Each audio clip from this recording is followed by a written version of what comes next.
এ রূপের বড়াই কইর না, একদিন ওই রূপে থাকবো না। দেখতে আমি কালো বইলা আমায় ভালোবাসলা না। এ রূপের বড়াই কইর না, একদিন ওই রূপে থাকবো না। দেখতে আমি কালো বইলা আমায় ভালোবাসলা না। সাথী রে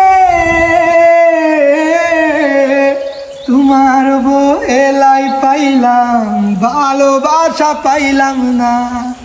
তোমার বলাই পাইলাম, ভালোবাসা পাইলাম না।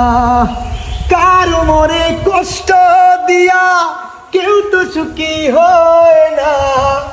আমার মূল্য যেই দিন বুঝবা সেই দিন আমায় পাইবা না।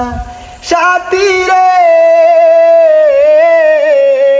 তোমার বলাই পাইলাম, ভালোবাসা পাইলাম না। তোমার বলাই পাইলাম, ভালোবাসা পাইলাম না। কতটুক শক্তি থাকলে গাইস সাপ এইরকম জায়গার মধ্যে বসত করতে পারে। কালনাগিনীর প্রমাণ, সবচেয়ে বড় প্রমাণ কালনাগের। এই যে দেখেন, আমি দেখাই কালনাগিনীর প্রমাণ দেখাই আমি। এই যে এই জায়গার মধ্যে কিভাবে শরীরটা রাখবে, মানে তাদের পা নাই, খেয়ে হয়েছে, পা আছে গাইস। এই সাপের অবশ্যই পা আছে, হয়তো এখানে কিভাবে যায়। এই যে দেখেন, মানে দেয়ালে সুদা, একদম সিধা দেয়ালে কিভাবে সাপ যায়।